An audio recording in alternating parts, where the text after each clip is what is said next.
தலைவனை பனையூரை தாண்டி வெளில வர சொல்லுங்க. அதுக்கப்புறம் தான் இவனுக்கு அறிவு வரும். ஓகேங்களா? முதல்ல பனையூரை தாண்டி அவரை வெளில வர சொல்லுங்க. போராட்டம் பண்ற இடத்துல போய் அந்த இடத்துல போய் உட்காந்தா சரி, நீ தான் சொல்ற லட்சக்கணக்கான பேர் வருவாங்க. அந்த போராட்டம் ஜெயிக்கல, போய் அங்க உட்கார வேண்டானே. லைட்டிங்க போட்டு 10 பேர் வச்சு பாக்குறீங்க. அதை போய் கேள்வி கேளுங்க சார். முதல்ல மீடியாக்காரங்க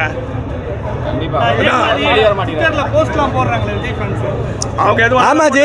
இப்ப இந்த இடத்துல வந்து விஜயோட அப்பா போட்டோ போட்டா வச்சுக்கலாம். இந்த போஸ்ட் நீங்க பார்க்க மாட்டீங்க. ரஜினின் போது வா ப்ரொமோஷன் இதுக்கு ப்ரொமோஷன் பண்ணனா இது வேணும், அதுதான் அவனுங்க வேலை. இதே அவங்க அப்பா போட்டோவோ இல்ல இந்த போஸ்டர் ரெடி பண்ணானே அவன் போட்டோவோ போடுங்களேன், போட மாட்டான். ஏன்னா அவனுக்கே தெரியும் 1 லைக் மேல வராதுன்ட்டு. தலைவர் கெட்டவனுக்கும் இவர் தான் ப்ரொமோஷனு, தன்னை திட்டுறவனுக்கும் இவர் தான் ப்ரொமோஷனு, தன்னை வாழ வைக்கிற ரசிகர்களுக்கும் இவர் தான் ப்ரொமோஷன்.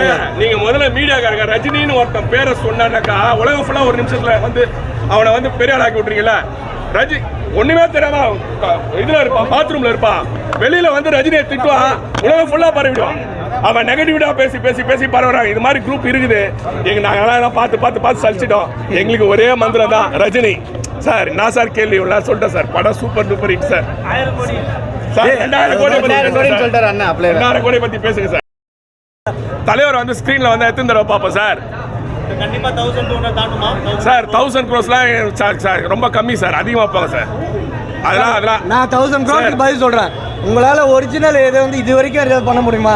நான் இப்பயும் சொல்றேன், கூலியோட ரெக்கார்டை எவனாலே அடுத்த 10 வருஷத்துக்கு தொட முடியாது. நீங்க வந்துட்டு இன்னும் இதுக்கு முன்னாடி பண்ணதே தொடல. இவங்க வந்துட்டு எப்படி தெரியுமா 1000 கோடி போடுவாங்க. இப்ப நம்ம 1000 கோடி நாங்க தொட்டு வச்சுங்களா 1500. ஆனா கடைசி வரைக்கும் அவனுக்கு 200 கோடியை தாண்ட மாட்டானுங்க. அதே தான் 200 கோடி தான் இருப்பானுங்க. ஆனா வந்து அவனுக்கு மட்டும் ஒரே ஒரு போஸ்டை போட்டு ஒரு தில்ராஜ்ன்ற அந்த ப்ரொடியூசரே காலி பண்ண குடும்பம் சார் அவனுங்க. ஒரு ப்ரொடியூசர் எனக்கு ஒரே டவுட் தான். தலை முடி வெட்டுறவன் முடிவெட்டுற கடை வச்சிருக்கவன் முடி வெட்டுவான். டீ கடை வச்சுருக்க டீ கடை ப்ரொடியூசர் ஏன் சார் இந்த அணில வச்சு படம் எடுக்க மாட்டான்? எனக்கு தெரிஞ்ச ப்ரொடியூசர்ல கெத்து சன் டிவி, லைக்கா நிறுவனம், இல்லை இப்போ மித்ரா இருக்கு. இவங்களாம் ஏன் சார் அது பெரிய ஹீரோ வச்சு எடுக்க மாட்டாங்க? ஏன்னா டீ கடைக்காரனுக்கு தெரியும் டீ விற்குமா காஃபி விற்குமான்னு, முடி வெட்டுறனுக்கு தெரியும் சேவிங்க்கு எவ்வளோ கட்டிங் எவ்வளோன்னு. இவங்களுக்கு தெரியும் யாரை வச்சா படம் ஓடுன்னு. பார்த்தீங்களா, லோகேஷை வச்சு தலைவர் உள்ள இறக்கி பக்காவாக படத்தை பண்ணியிருக்காங்க. வெறித்தனமாக வரும்.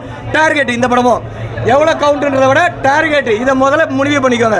தலைவரோட டார்கெட்டை தொட்டிங்களா? அடுத்த கொஸ்டின் அடுத்த அவங்களோட ஷோவில் கேளுங்க. தலைவரோட டார்கெட்டை நீங்கள் தொட்டிங்களா இல்லையாப்பா? இதான் உங்கள் கொஸ்டினாக இருக்கணும். இல்லை அவரை வச்சு ப்ரொடியூஸ் பண்ணுற ப்ரொடியூசர் அடுத்தது படம் எடுப்பாரு எங்கன்னு கேளுங்க. பாவங்களா பாவம் பாவங்க. ஒரு ப்ரொடியூஸ் கலாநிதி மாறன் சார் சார் புரியல தெரியல சார். மீடியாக்கே தெரியல எங்களுக்கு. எப்படி சார் நாங்க எப்படி சார் நீங்க சார் உங்களுக்கு தெரியல என்ன மீடியா சார்? அவரை வச்சு படம் எடுத்த அந்த ப்ரொடியூசர்னாக்கா நல்லா இருக்குறான்னு சொல்லுங்க சார். மேட்டர் என்னன்னா 100 படம் டைரக்ஷன் பண்ண இங்க வந்துட்டு ராமநாதன் பையன் எங்க இருக்கான்னு போய் பாருங்க சார். இங்க வந்து கத்திட்டு போறாங்க ஒரு குறிப்பிட்ட கட்சியில இருந்து. நான் என்ன கேட்கறேன், உனக்கு என்ன இங்க வேலை? லேடிஸ் இருக்கனால கெட்டவாத பேசல. உனக்கு என்ன இங்க வேலை? எங்க குடும்பம், எங்க தலைவன், நாங்க ஜாலியா இருக்கோம், நாங்க ஏதோ ரிலாக்ஸுக்கு வரோம். நாங்க ஒர்க் பண்றதுல அவ்வளவு டென்ஷனா இன்னைக்கு 3 ஹவர்ல மறக்கிறோம். ஏன்னா அவருக்கு வரும். உனக்கு என்ன வேலை? நீங்க நீ வரலன்னா உண்மையான வெறிய நிறைய பேர் இருக்காங்க ஊருக்குள்ள. அவன் டிக்கெட் எடுத்து தலைவன் தரிசனத்துக்கு வருவான். நீ ஒண்ணுமே இல்லாம வந்துட்டு மைக்ல கத்தணுன்றதுக்காக நீ வந்துட்டு ஐயோ அந்த கட்சினா உனக்கு தயவு செஞ்சு ஒரு